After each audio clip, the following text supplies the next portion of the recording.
मतलब हीट और डायनेमिक मतलब मोशन।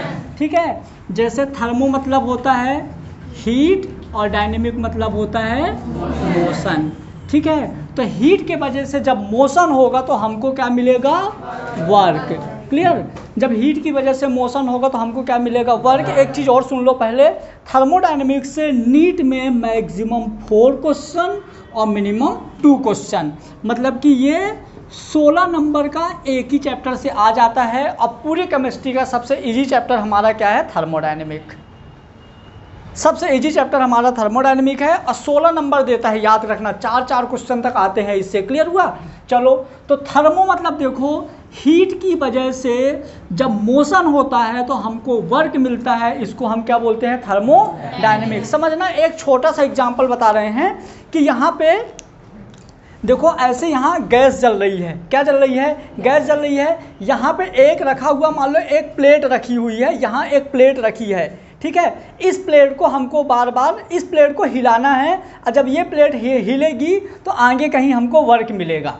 एक सिंपल सा बिना मतलब नॉनसेंस वाला एग्जांपल देता हूँ। यहाँ पे गैस मतलब गैस अभी बंद है, हमने यहाँ हाथ रखा, गैस चालू किए तो हमारे हाथ में गरम लगा और हाथ में गरम लगा तो ये ऊपर गया, चद्दर पे टकराया, चद्दर पे वाइब्रेशन हुआ और क्या हुआ? वर्क मिल गया। अपने को क्या चाहिए? हीट की वजह से वर्क। हर मशीन ऐसी काम करती है, लेकिन वहाँ पे सिस्टमेटिक अरेंज किया जाता है। हम हवा में तीर लगा रहे हैं, गैस बंद है, ऊपर हाथ है, ऊपर एक प्लेट लगी हुई है। जैसे मैंने इसको चालू किया, हाथ में गरम गरम कुछ लगा और अपन हाथ हटाए, ऊपर प्लेट या चद्दर में मतलब डैश डैश। समझ गए ना? मतलब हीट की वजह से हाथ में मोशन हुआ और वहाँ पे क्या मिला? वर्क मिला। तो ये हमारा क्या हो जाएगा? थर्मोडायनेमिक। हमारे पास टाइम नहीं इसलिए हम डायग्राम नहीं बना रहे। क्लियर हुआ? चलो, अब इस हिसाब से हमारा एक, जब भी हमको कोई ना कोई जब वर्क मिलेगा तो ये एक सिस्टम पे काम करेगा। किस पे काम करेगा? एक, चाहे कोई सा भी ले लो आप। बाइक से यदि आप जा रहे हो तो वर्क हो रहा है, मशीन से, किसी से भी कुछ भी होगा तो हमेशा एक सिस्टम पे काम करेगा। किस पे? तो ये होता है सिस्टम। और सिस्टम के बाहर जो यूनिवर्स है वो क्या होता है? सराउंडिंग। और सिस्टम और सराउंडिंग को जो अलग करता है ये होता है बाउंड्री। क्लियर हुआ? जैसे मानो कि अपन लोग जब खाना, जैसे मेरी बॉडी है तो मेरी बॉडी जो काम कर रही है, जैसे हम कुछ काम कर रहे हैं तो मतलब कि हम यदि काम करेंगे तो वहाँ हीट जनरेट होगी। तो मतलब ये दोनों एनर्जी जो है एक दूसरे पे डिपेंड रहती हैं। तो यदि हम बात करें, हमारी बॉडी एक सिस्टम है। क्या है? हमारी बॉडी सिस्टम है। तो हमारी बॉडी सिस्टम है और ये पूरा का पूरा रूम ब्रह्मांड है या यूनिवर्स है। हमारी बॉडी के बाहर जो भी है वो क्या है? यूनिवर्स है या ब्रह्मांड है। समझना, तो हमारी जो बॉडी की स्किन है, स्किन क्या है? बाउंड्री। पूरा ये जो रूम है, ये रूम क्या है? सराउंडिंग। हमारी बॉडी क्या है? सिस्टम। ये वो वाली बाउंड्री हो गई जिसको हम फील कर सकते हैं, पकड़ सकते हैं। ठीक है, एक बाउंड्री होती है जो इमेजिनेशन बाउंड्री होती है। इमेजिनेशन बाउंड्री, जैसे भी ठंडी आ गई, अपन आग जला दिए, आग जलाने के बाद अपन आग तापने जाते हैं तो क्या एकदम आग में रख देते हैं? नहीं, एक लिमिटेड होता है ना जहाँ तक हमको आँच लगती है। क्लियर? जैसे मान लो कि अब आग यहाँ जल रही है, इतना दूर से कुछ हो ही नहीं रहा, मतलब ये बाउंड्री नहीं है। तो दो मतलब बाउंड्री होती है, एक इमेजिनेशन बाउंड्री होती है जो हम इमेजिन कर सकते हैं कि यहाँ तक, और एक रियल बाउंड्री होती है। क्लियर हुआ? चलो, तो हो गया हमारा सिस्टम, सराउंडिंग और बाउंड्री। इसी अकॉर्डिंग जो हमारा सिस्टम होता है, सिस्टम को हमने 3 टाइप में क्लासीफाइड किया था, याद होगा तो। एक था ओपन सिस्टम, क्लोज सिस्टम और आइसोलेटेड सिस्टम। ओपन सिस्टम में जिसमें मास और हीट दोनों का लॉस हो। क्लोज सिस्टम में मास का नहीं होता, हीट का लॉस होता है। आइसोलेटेड में ना तो मास का लॉस होता और ना ही हीट का लॉस होता। समझना एक बार फिर से, जैसे हम बोले ओपन सिस्टम, तो हमारी बॉडी ओपन सिस्टम है। क्यों? क्योंकि हमारी बॉडी से हीट भी निकलती है और पसीने के थ्रू मास भी निकलता है, कुछ ना कुछ अंदर का पानी बाहर निकलता है, तो हमारा हो गया ओपन सिस्टम। जैसे हम चाय बना रहे हैं, जब चाय बनाते हैं तो देखो उससे गरम गरम हीट भी निकलती है, अब वेपर भी बाहर निकलता है, तो ये हो गया हमारा ओपन सिस्टम। ठीक है। क्लोज सिस्टम क्या होता है? सिर्फ हीट निकलती है, मास नहीं निकलता। अपन बल्ब चालू कर देते हैं ना, बल्ब के अंदर जो गैस है वो नहीं निकलती, लेकिन बल्ब गर्म होता है, उससे हीट निकलती है। तो हमारा हो गया क्लोज सिस्टम। आइसोलेटेड सिस्टम यानी कि ना तो मास लॉस होता ना ही हीट लॉस होता, जैसे थर्मस, पानी वाले या चाय वाले जो थर्मस होते हैं वो क्या होते हैं, आइसोलेटेड होते हैं। क्लियर हुआ। इसके बाद सिस्टम के बाद मैंने एक चीज़ और देखा था, क्या देखा था, प्रॉपर्टी।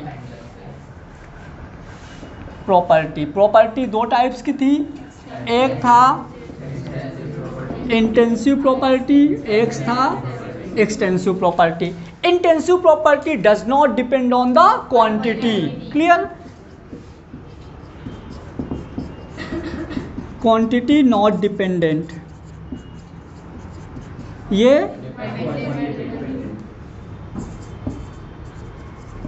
Quantity dependent.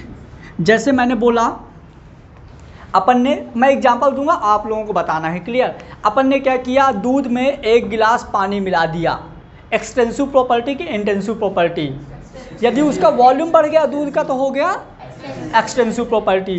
अब मैंने क्या किया, 1 लीटर दूध में 1 लीटर और दूध मिला दिया, तो उसका कलर, पहले 1 लीटर दूध का कलर वाइट था, उसमें 1 लीटर और दूध मिला दिया तो कैसा कलर रहेगा, तो जो हमारा कलर है वो वाइट ही रहेगा, मतलब कलर हमारा हो जाएगा इंटेंसिव प्रॉपर्टी। और ये जो इसका क्वांटिटी हो गया, जो वॉल्यूम हो गया, वो हो गया एक्सटेंसिव प्रॉपर्टी। एक एग्जांपल और समझना, जैसे मैंने क्या किया, 1 लीटर पानी लिया जो कि 100 डिग्री टेम्परेचर का गर्म है। कितना है, 100 डिग्री टेम्परेचर का 1 लीटर मैंने पानी लिया। उसी 1 लीटर पानी में मैंने 100 डिग्री टेम्परेचर का और पानी 1 लीटर डाल दिया, तो उस वाटर का टेम्परेचर कितना हो जाएगा, क्यों 100 में 100 डाल दे, 200 होना चाहिए ना, 100 ही रहेगा। तो जो टेम्परेचर है वो देखो पानी की क्वांटिटी पे डिपेंड नहीं किया, वो 100 ही रहेगा। तो ये हमारा हो जाएगा इंटेंसिव प्रॉपर्टी, लेकिन वो लीटर 2 लीटर हो जाएगा, 2 kg हो जाएगा, तो ये हो जाएगा एक्सटेंसिव प्रॉपर्टी। मतलब ऐसी चीज़ जो क्वांटिटी पे डिपेंड करती है वो एक्सटेंसिव, जो क्वांटिटी पे डिपेंड नहीं करती वो इंटेंसिव। चाहे आप 1 लीटर पानी लो, चाहे 1 ड्रम पानी लो, चाहे 1000 लीटर पानी लो, सारे पानी की जो डेंसिटी है, क्या है, सारे पानी की डेंसिटी सेम होगी, ग्राम पर ml। वाटर की डेंसिटी सेम होगी, तो डेंसिटी भी हमारा क्या हो गया, इंटेंसिव प्रॉपर्टी। क्लियर हुआ। इसी तरह से 2 फैक्टर भी होते हैं, इसी तरह से 2 फैक्टर भी होते हैं। ये हो गया हमने, हाँ फैक्टर या फंक्शन होते हैं, सॉरी, 2 फंक्शन होते हैं। कौन कौन से, एक होता है स्टेट फंक्शन, एक होता है पाथ फंक्शन। समझना मेरी बात ध्यान से। क्लियर हुआ। जैसे देखो, अपन यदि इसको और अच्छे से समझे तो इसको ऐसे समझ सकते हैं,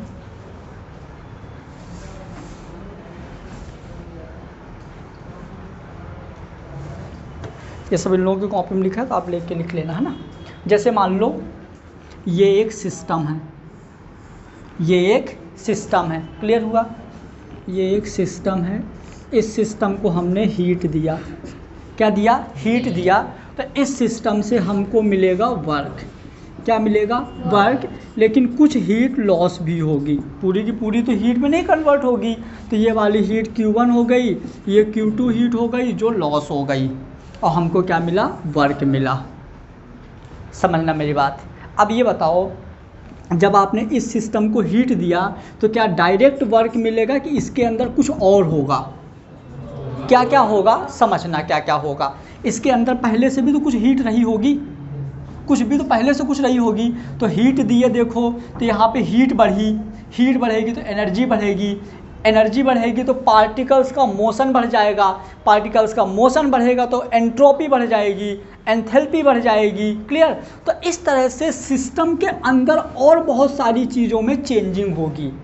तो यदि सिस्टम में सिर्फ और सिर्फ हीट और वर्क जो होता है, सिस्टम में हीट और वर्क जो होता है, ये होता है पाथ फंक्शन। क्या होता है, पाथ फंक्शन। मतलब कि हीट और वर्क ये सिर्फ पाथ पे डिपेंड करता है, डिपेंडिंग ऑन पाथ, मतलब जिस रास्ते से हीट गया और जिस रास्ते से हमको वर्क डन मिला, ये दोनों होते हैं पाथ फंक्शन। उसके अलावा जो और बचा, क्या क्या बचा, volume, mass, density, colour, delta H, delta E, delta G, ये सब हम पढ़ेंगे आगे। तो इस सिस्टम के अंदर और जो भी चेंजिंग हुई, सारी की सारी चेंजिंग हमारी होगी स्टेट फंक्शन। क्लियर हुआ? सुनना हमारी बात ध्यान से फिर से। ये एक सिस्टम है, जब आप सिस्टम को हीट दे रहे हो तो जिस रास्ते से हीट आता है और जिस रास्ते से हमको वर्क मिलता है, ये दोनों पाथ फंक्शन होते हैं, क्योंकि पाथ पे डिपेंड करते हैं, रास्ते पे डिपेंड करते हैं। प्लेन रास्ता है, जिग जैग मोशन नहीं है तो जल्दी हीट मिलेगा, टेढ़ा मेढ़ा रास्ता है तो थोड़ा सा टाइम लगेगा। क्लियर हुआ? तो हमारा पाथ फंक्शन क्या था, मत भूलना, बहुत बार अपने को एग्जाम में सिर्फ यही दोनों लेकिन पढ़ना है। क्लियर हुआ? तो ये सिस्टम है, जिस रास्ते से सिस्टम को आप हीट दे रहे हो और जिस रास्ते से हमको वर्क डन मिलता है, रास्ते मतलब पाथवे, पाथ, वो पाथ फंक्शन होता है। लेकिन सिस्टम के अंदर और जो भी चेंजिंग हुई, internal energy, Gibbs energy, enthalpy, entropy, volume, जो भी चेंजिंग हुआ वो सब हमारा होता है स्टेट फंक्शन। क्लियर हो गया? चलिए, इसके बाद अब हम देखेंगे थर्मोडायनेमिक प्रोसेस। ये जो सिस्टम है तो इनमें क्या क्या प्रोसेस हो सकता है, कैसे कैसे अपन ले सकते हैं, तो अब हम देखेंगे थर्मोडायनेमिक प्रोसेस। लिखवा दिया था क्या? ठीक है, इसको भी हमको बता देना जहाँ से आगे नहीं पढ़ाए थे, है ना? फिर 2 मिनट में सब हो जाएगा।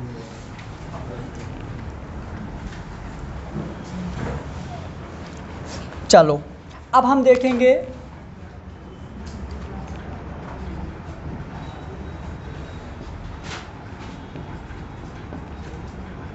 ये मैं चैप्टर फिर से इसलिए रिवीजन करवा रहा हूँ कि आगे बढ़ जाऊँगा ना, और जो लोग इधर का रिवीजन नहीं किए तो उनको समझ में नहीं आएगा, तो एक फ्लो बन जाएगा 5 मिनट में। क्लियर? चलो, थर्मोडायनेमिक प्रोसेस में हम पहला प्रोसेस देखेंगे आइसो, बोलते जाओ, थर्मल। आइसोथर्मल। देखो, आइसो मतलब होता है सेम और थर्मल मतलब होता है टेम्परेचर, मतलब कि जिसमें टेम्परेचर कांस्टेंट, मतलब कि एक ऐसा सिस्टम जिसका टेम्परेचर फिक्स है, टेम्परेचर में कोई चेंजिंग नहीं आती। इस तरह का सिस्टम हमारा क्या कहलाता है, थर्मोडायनेमिक। मतलब जितना पहले सिस्टम था, जैसे हमारी बॉडी कौन सी है, आइसोथर्मल की, आइसोबारिक, आइसोक्रोनिक, कौन सी हमारी बॉडी? हमारी बॉडी कैसा सिस्टम है भाई, आइसोथर्मल। चाहे ठंडी हो, चाहे गर्मी हो, चाहे बरसात हो, चाहे कोई सा भी मौसम हो, चाहे सुबह हो शाम हो, हमारी बॉडी के अंदर का टेम्परेचर फिक्स रहता है। कितना? 37 डिग्री सेंटीग्रेड हमेशा। कोई सा भी मौसम में कितनी भी ठंडी हो, हमारी बॉडी के अंदर यदि टेम्परेचर चेंज होगा तो हमारा पूरा सिस्टम गड़बड़ हो जाएगा। तो हमारी बॉडी कैसी होती है, आइसोथर्मल। क्लियर हुआ? आइसोथर्मल मतलब किसी भी केस में कुछ भी हो जाए, दुनिया इधर से उधर हो जाए, लेकिन टेम्परेचर हमेशा क्या बना रहेगा, क्लियर? चलो, क्या कहीं भी चले जाओ तुम, यदि तुम बचे हो मतलब बॉडी के अंदर का टेम्परेचर कांस्टेंट है। क्लियर हुआ? चलो, आइसोथर्मल। उसके बाद हम देखेंगे आइसोबारिक। आइसोबारिक मतलब कि प्रेशर कांस्टेंट, मतलब कि जैसे धरती में कहीं भी जाओगे, हर जगह धरती में हर एक जगह का टेम्परेचर, वो प्रेशर फिक्स है 1 ATM। चाहे आप भोपाल में रहो, चाहे आप कहीं भी चले जाओ, बस इसके ऊपर मत जाओ। जो हमारा जितना हमारा ये मतलब ट्रॉपिकल रेन फॉरेस्ट है, आप धरती में कहीं भी जाओगे प्लेन में तो टेम्परेचर सेम रहेगा। ठीक है? तो उसको हम बोलेंगे आइसोबारिक। आइसोबारिक का और एग्जांपल क्या हो सकता है, जैसे मान लो ये बीकर है, ये बीकर है, हम इसको गर्म कर रहे हैं, टेम्परेचर दे रहे हैं, ये ओपन है। कैसा सिस्टम है ये, ओपन सिस्टम है। यदि ये ओपन सिस्टम है मतलब बाहर से खुला हुआ है, बातें क्यों कर रहे हो दादा, चौथी बार हो गया, क्या हो गया बताओ ना, समथिंग लिटिल प्रॉब्लम। ये टेम्परेचर, अभी तुम लोगों को पता नहीं कितनी मेहनत पड़ती पढ़ाने में, इसलिए बैठ के आराम से बातें करते हैं। अभी तक खड़े हो जाओगे तो पता चलेगा। ठीक है। जैसे हम इस सिस्टम को क्या दिए, टेम्परेचर, जब हम इस सिस्टम को टेम्परेचर देंगे, पानी गर्म होगा, पानी गर्म होकर वेपर बनाएगा, क्या बनाएगा, वेपर बनाएगा। तो यहाँ पे पता है, यहाँ पे प्रेशर फिक्स रहेगा बेटा, अभी सुनना मेरी बात, अभी प्रेशर फिक्स है, क्लियर। अब आप एक काम करो, ऊपर से ढक्कन लगा दो, अब प्रेशर फिक्स रहेगा क्या, नहीं, अब प्रेशर बढ़ेगा। अभी प्रेशर फिक्स क्यों था, क्योंकि जितनी वेपर बन रही थी, उड़ रही थी, तो प्रेशर फिक्स था। लेकिन जैसे आपने ढक्कन लगाया तो प्रेशर क्या हो जाएगा, बढ़ जाएगा। तो यदि आपने ढक्कन लगा दिया मतलब ये क्लोज सिस्टम हो गया, तो क्लोज सिस्टम में प्रेशर चेंज होगा, लेकिन ओपन सिस्टम में हमेशा प्रेशर कांस्टेंट रहेगा। एकदम दिमाग में बना के रखना, अभी क्वेश्चन आएंगे इससे रिलेटेड, क्लियर। तो ये हमेशा जो कांस्टेंट प्रेशर वाला होता है, यहाँ छोटे छोटे अक्षर में लिख दूँ, ओपन सिस्टम, समझ जाओगे ना, ओपन सिस्टम होता है, क्लियर। नेक्स्ट आ जाएगा हमारा आइसोक्रोनिक। आइसोक्रोनिक मतलब कि जहाँ पे वॉल्यूम कांस्टेंट, अब वॉल्यूम कांस्टेंट हमने क्लोज कर दिया, पैक कर दिया। अब पैक कर दिया, अब कितना भी टेम्परेचर दो, कुछ भी, तो जब आपने पैक कर दिया तो उसका वॉल्यूम फिक्स रहेगा। जैसे एक वॉल्यूम मतलब कांस्टेंट वॉल्यूम का सबसे अच्छा एग्जांपल है गैस। जो हम लोग घर में सिलेंडर यूज करते हैं ना, जब सिलेंडर स्टार्टिंग में हम लेके आते हैं, जब उसमें 14-15 लीटर जब गैस रहती है स्टार्टिंग में, तब भी टंकी उतनी बड़ी ही रहती है। अब गैस ऐसा होता है क्या, गैस यूज करते हैं टंकी छोटी होती गई, अरे यार नहीं समझ आया, ठीक है चलो। तो लिख दूँ गैस टंकी, ना लिखूँ, क्लोज, लो, क्लोज सिस्टम, याद रखना गैस टंकी है तो क्लोज सिस्टम, और जब चाय बन रही है तो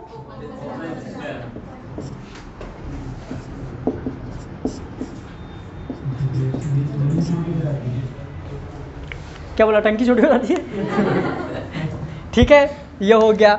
नेक्स्ट है बेटा, बहुत इंपॉर्टेंट, बहुत काम आएगा हमारा ये, और नीट में इसी पॉइंट से क्वेश्चन आते हैं, और यही थोड़ा टफ है, क्लियर। कौन सा, आइडियाबेटिक, बार बार इसको याद रखो, आइडियाबेटिक। आइडियाबेटिक मतलब हीट कांस्टेंट, क्यों अच्छा है, इसलिए हीट कांस्टेंट मतलब कि उसकी हीट कांस्टेंट रहेगी। ऐसा कोई बताना जिसमें हीट कांस्टेंट हो, कोई एग्जांपल बताओ जो हीट जहाँ कांस्टेंट हो।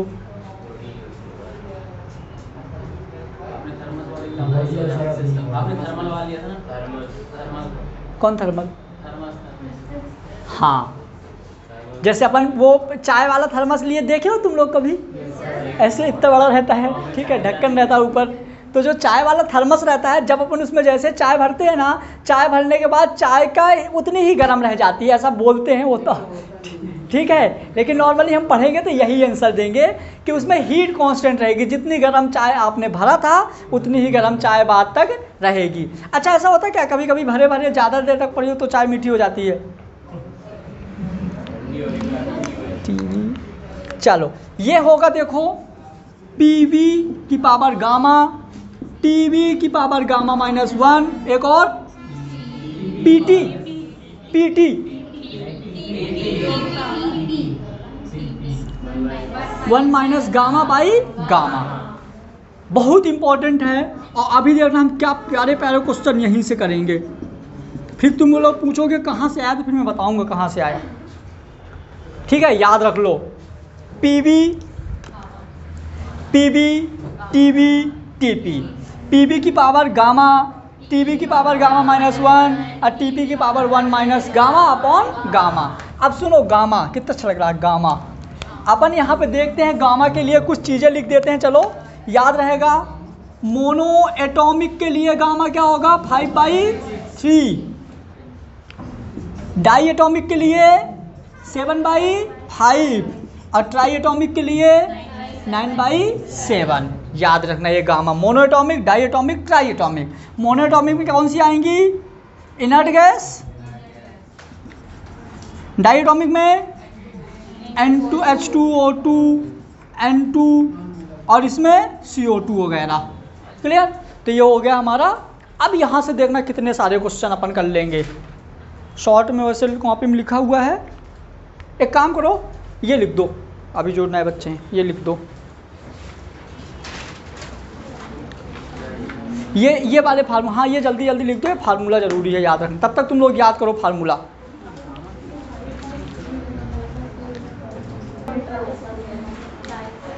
फोर्स की यूनिट क्या होती है, फार्मूला क्या होता है, माँ। जब हम किसी को मारते हैं तो क्या निकलता है, मारते हैं मतलब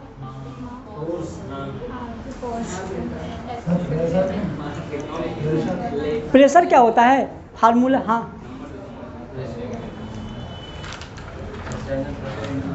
चलो नेक्स्ट, ये 4 हो गए आइडियाबैटिक। सुनो ये फार्मूले याद रखते हो ना, याद रखना आइडियाबैटिक के हैं, हीट कांस्टेंट, इधर पुट मत कर देना है, पता चले ये याद हो गया, क्या याद किए पता ही नहीं है ना। नेक्स्ट आ जाओ फटाफट, साइक्लिक प्रोसेस, एटीएम, बार, टॉर्क, न्यूटन पर मीटर स्क्वायर, पास्कल, बहुत सारी, पास्कल, एटीएम, बार, न्यूटन पर मीटर स्क्वायर। चलिए अब हम देखेंगे साइक्लिक प्रोसेस, कौन सा नंबर है, 6 नंबर है ना, 5 है, ठीक है ये लो 5 है हमारा। साइक्लिक क्या होता है, साइक्लिक प्रोसेस, तो साइक्लिक प्रोसेस मतलब कि जितनी भी चीज़ें एक जगह से स्टार्ट होकर रिटर्न वहीं आ जाती है, मतलब जिसके सामने डेल्टा लगा रहता है, delta E 0, delta H 0, delta G 0, ये साइक्लिक प्रोसेस होता है। मतलब कि आपने यहाँ से चलना शुरू किया, यहाँ गए, फिर यहाँ गए, फिर यहाँ आ गए, तो हमारा क्या होता है हमेशा साइक्लिक प्रोसेस, ये 0 होते हैं। नेक्स्ट आ जाइए रिवर्सिबल प्रोसेस, ये भी बहुत बार आता है,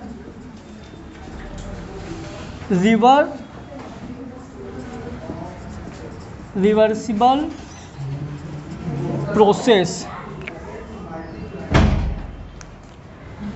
देखो रिवर्सिबल ये क्या होता है, जो अपने को याद रखना है, very slow many small step, clear. मतलब कि रिवर्सिबल प्रोसेस क्या होती है, जो बहुत धीरे होती है। रिवर्सिबल प्रोसेस बहुत धीरे, मतलब कि जैसे हमने बनाया रिएक्टेंट से प्रोडक्ट, प्रोडक्ट से फिर रिएक्टेंट, रिएक्टेंट से, जैसे अपन ऐसा करते हैं कि अपन क्या किए, एक किसी में अपन पानी लिए, किसी पोट में पानी को गर्म किए और ऊपर से हम ढक्कन ढक दिए।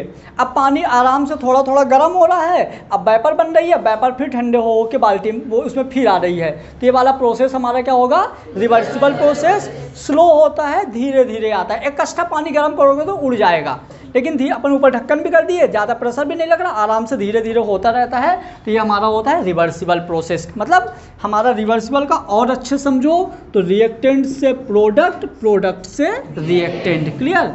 और हम रिवर्सिबल प्रोसेस के लिए इस तरह की एरो लगाते हैं कि रिएक्टेंट से प्रोडक्ट बना, प्रोडक्ट से रिएक्टेंट बना, इस तरह का हमारा क्या कहलाता है, रिवर्सिबल प्रोसेस। रिवर्सिबल मतलब कि जो रिटर्न आ जाता है, ठीक है। फिर नंबर 7 देखेंगे, इररिवर्सिबल।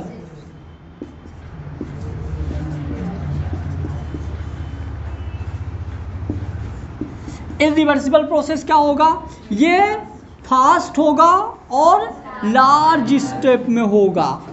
मतलब कि जैसे ए से बी, मतलब कि जैसे हमने क्या किया, शक्कर और चाय पत्ती वगैरह से हमने क्या बना लिया, चाय।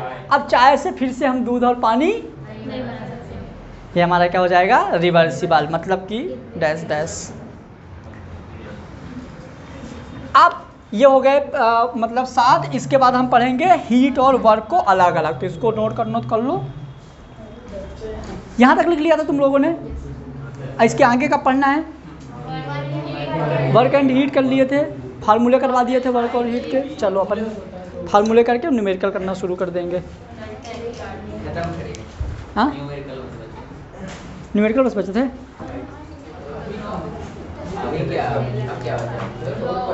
मोबाइल है, मोबाइल फ़ोटो खींच लिया करना, आप निकाल लो। हीट क्या होता है, टेम्परेचर डिफरेंस, ऐसे हाथ करना। जैसे मान लो यदि मेरा हाथ गर्म है, इसका हाथ ठंडा है, तो मैंने इसको ऐसे टच करूँगा ना तो हीट ट्रांसफ़र होगी, तो ये हीट होगा। लेकिन इसका भी हाथ उतना ही गर्म है और मेरा भी हाथ उतना ही गर्म है, तो हीट यहाँ नहीं होगा। मतलब हीट होने के लिए टेम्परेचर डिफरेंस होना, चाहे 200 डिग्री टेम्परेचर एकदम आग एकदम जल रही हो, लेकिन आग में कोई भी हीट नहीं है। लेकिन आग से अपन यदि कुछ कांटेक्ट करके रख दिए जिसका टेम्परेचर कम है तो हीट होगा। मतलब हीट होने के लिए क्या होना जरूरी है? Temperature difference. क्लियर? और टेम्परेचर डिफरेंस की वजह से क्या जनरेट होगा? हीट। इसके बाद यदि हम देखेंगे हीट में, अब इसके बाद वर्क आ गया सीधे ना, work done by reversible process. पहला work done by reversible process.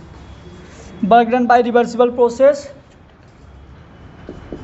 W equal to minus P external dV, ये फार्मूला था हमारा work done by reversible process. मतलब कि जो रिवर्सिबल प्रोसेस, मतलब कि A से क्या बना B, B से बना A, तो इस तरह के प्रोसेस के लिए जो हमारा वर्क मिलेगा ये होगा हमारा फार्मूला PV, मतलब W equal to minus P external delta V। समझना मेरी बात। एक्सटर्नल मतलब कैसे? जैसे मान लो ये सिस्टम है, इस सिस्टम के अंदर ये रिएक्शन हो रही है, इस सिस्टम के अंदर ये रिएक्शन हो रही है। क्लियर? अब ये जब रिएक्शन हो रही है, हम इसमें बाहर से प्रेशर लगा रहे हैं। क्या लगा रहे हैं? बाहर से प्रेशर। बाहर से प्रेशर लगा रहे हैं, इसलिए बोल रहे हैं एक्सटर्नल प्रेशर। ऐसा भी हो सकता है कि सिस्टम बाहर से प्रेशर लगाए। यदि सिस्टम बाहर प्रेशर लगाएगा तो भी बाहर लगेगा तो एक्सटर्नल प्रेशर, लेकिन सिस्टम लगाएगा तो माइनस हो जाएगा, हम सिस्टम पे लगाएंगे तो प्लस हो जाएगा। मतलब यदि हम सिस्टम को कुछ भी देते हैं तो सिस्टम पॉजिटिव हो जाता है, सिस्टम से कुछ भी लेते हैं तो नेगेटिव हो जाता है। जैसे मैंने बोला मैं सिस्टम हूँ, यदि हम कुछ लेंगे तो हम पॉजिटिव हो जाएंगे, हम कुछ देंगे तो नेगेटिव हो जाएंगे। क्लियर? इस तरह काम करता है। अब वॉल्यूम यानी कि आप इसको ऐसे भी लिख सकते हो, W equal to minus P external V final minus V initial, या W equal to minus P external V2 minus V1। बात तो वही है।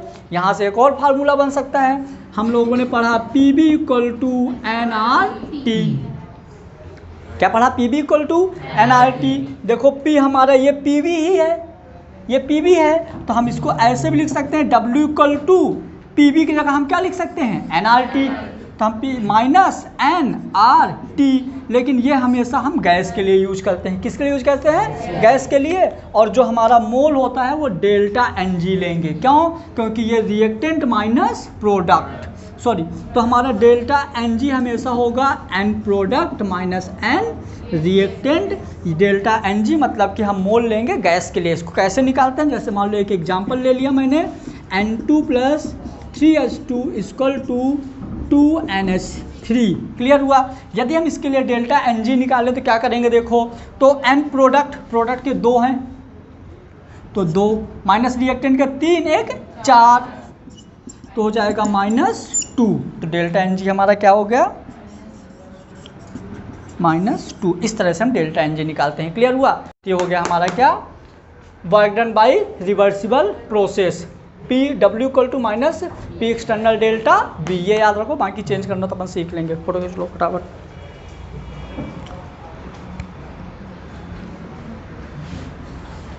वर्क डन बाय इन रिवर्सिबल है, वही तो हम देख रहे थे। छोटे के लिए बड़ा है ना ट्रिक अपनी, बोली क्यों नहीं? वर्क डन बाय इन रिवर्सिबल है ना, छोटे के लिए बड़ा। चलो अब हेडिंग डाल देंगे हम सेकेंड नंबर हमारा हेडिंग है work done by reversible process. अब आएगा रिवर्सिबल प्रोसेस।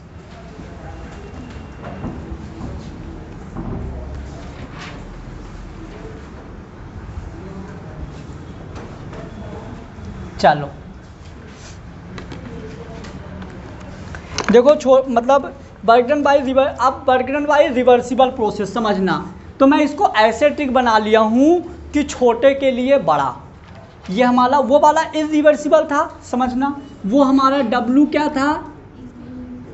इरिवर्सिबल। तो हमारा फार्मूला था -P एक्सटर्नल डेल्टा V। अब ये देखो मतलब इनरिवर्सिबल ये स्पेलिंग बड़ी है कंपेयर टू रिवर्सिबल, तो रिवर्सिबल के लिए हो जाएगा W equal to minus 2.303 NRT log V final upon V initial.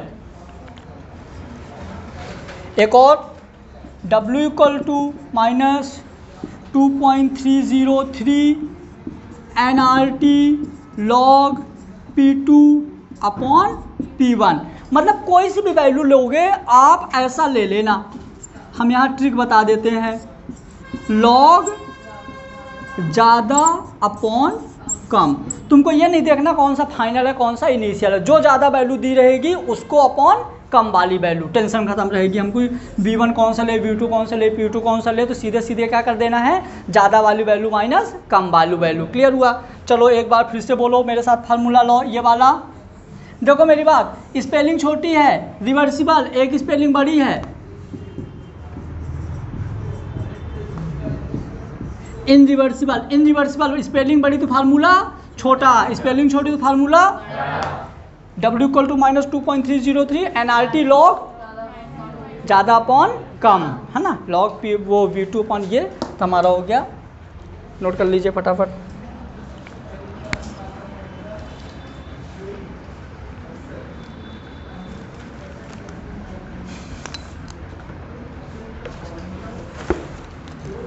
कर लिया फोटो? ठीक है। फोटो नहीं खींचे क्या? अरे ये लिखवा दिया था ना कल, ये लिखा हुआ है, नहीं लिखवाए थे? अरे तो फिर लिखो ना, फिर अब सब लोग लिखो फोटो वाला सिस्टम पर।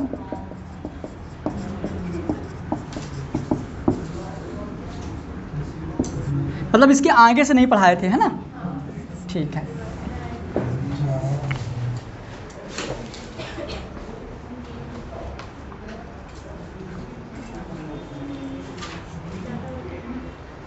ज़्यादा बटे कम,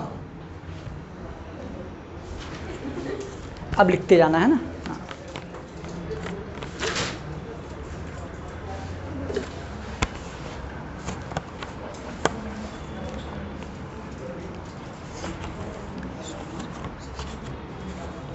ये हो गए 2, है ना। तीसरा नंबर करो, लिख लिया आप, वर्क डन बाय रिवर्सिबल। तीसरा नंबर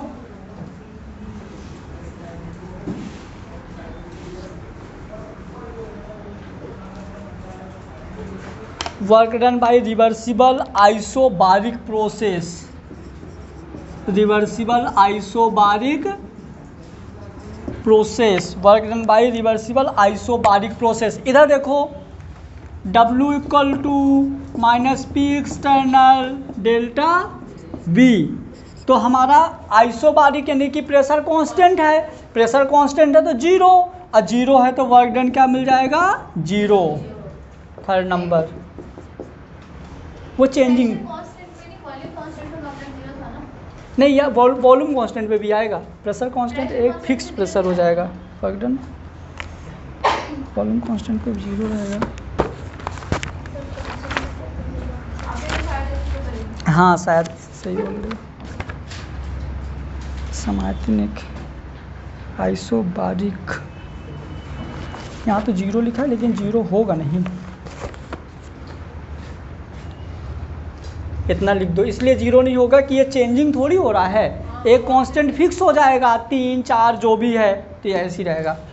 तो work done by reversible isobaric process में W equal to minus P external delta V। Next लिखना है अपने को, हाँ लिखते जाओ,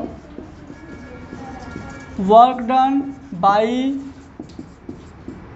रिवर्सिबल आइसोक्रोनिक प्रोसेस। क्या? आइसोक्रोनिक मतलब कि क्या कांस्टेंट, वॉल्यूम कांस्टेंट, ये 0 होगा। देखो कैसे, मतलब W equal to minus P external dV, है ना, और P एक्सटर्नल dV मतलब क्या, V final minus V initial, और दोनों V फाइनल इक्वल टू भी V है और V इनिशियल इक्वल टू भी V है, क्योंकि वॉल्यूम कांस्टेंट है। तो हमारा क्या हो जाएगा, minus P P external equal to V minus V, V में माइनस V करोगे तो क्या आ जाएगा 0, और 0 का इसमें इंटू करोगे तो क्या आ जाएगा 0, तो इसके लिए हमारा हो जाएगा W equal to 0।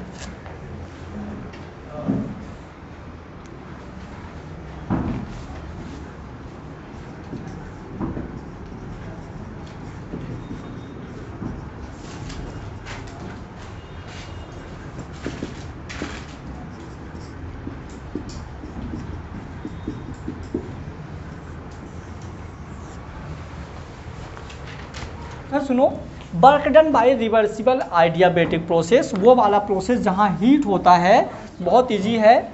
Work done जहाँ मतलब हीट कांस्टेंट यानी Q constant, work done N R upon gamma minus 1 T2 minus T1।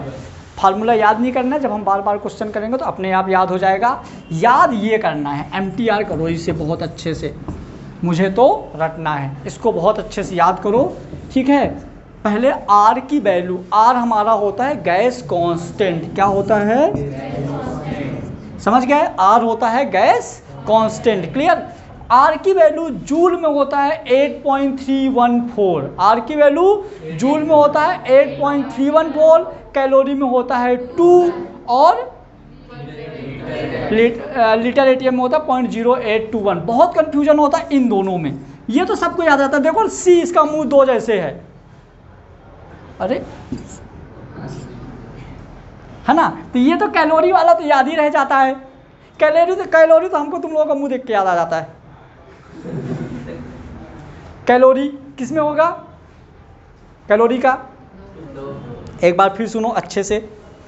R होता है हमारा गैस कांस्टेंट, जिसकी वैल्यू होगी जूल में 8.314, कैलोरी में 2, लीटर एटीएम में 0.0821। बहुत काम, इसके बिना तुम चैप्टर ही नहीं पढ़ सकते, क्लियर हुआ। चलो अब हम देखते हैं यूनिट कन्वर्जन। आपको क्वेश्चन में दे दिया था लीटर एटीएम और ऑप्शन आपको मिल गया जूल में, तो जो आपका आंसर आएगा 101.3 से इंटू करना पड़ेगा। आपको आंसर दे, नॉर्मली 99% आपको क्वेश्चन में लीटर एटीएम देता है, 99% लीटर एटीएम देगा, लेकिन कभी लीटर एटीएम में पूछते ही नहीं है आंसर। और सबसे अच्छी बात है, जो हम आंसर निकालते हैं वो हमारा पहला ऑप्शन मिलता है। तुम लोगों की फ्रीक्वेंसी मैच नहीं हो रही अब, क्या चाय मैं पिलाऊं क्या, लाओ पैसे सब लोग आओ।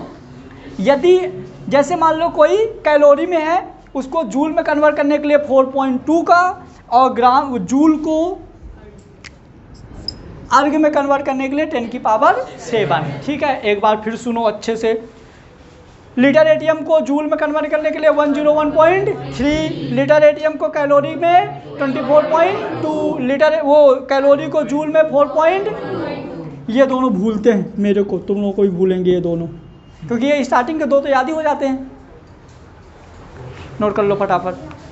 बोलेगा मैक्सिमम वर्क या रिवर्सिबल, तो हमको बड़ा वाला फार्मूला लगवाना है। क्या, या तो क्वेश्चन में बोलेगा मैक्सिमम वर्क या तो बोलेगा रिवर्सिबल। यदि इस तरह का पूछता है तो हमको कौन सा, बड़ा वाला फार्मूला। और यदि ऐसा कुछ भी नहीं बोलता तो हमारा सिंपल। यदि कुछ भी नहीं बोलता तो, हाँ एक मिनट, यदि कुछ भी नहीं बोलेगा तो ये, कुछ भी नहीं बोलेगा तो ये, यदि बोलेगा तो बड़ा वाला, मतलब कौन सा 2 पॉइंट बोलो,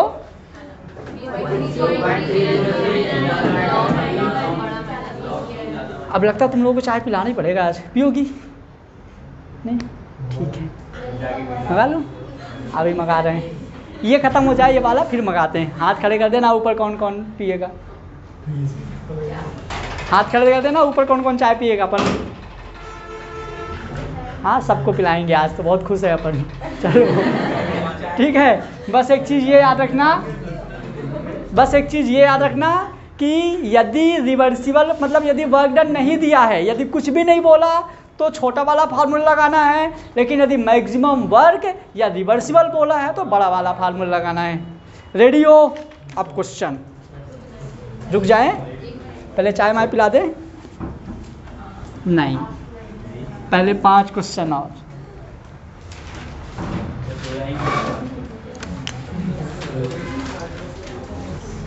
लगता है पहले पी लें फिर करें, बहुत देर से पढ़ा रहे हैं, है ना, थोड़ा बंद तो करो। अरे और क्वेश्चन है हमारा, ले लिया दोनों से, तो n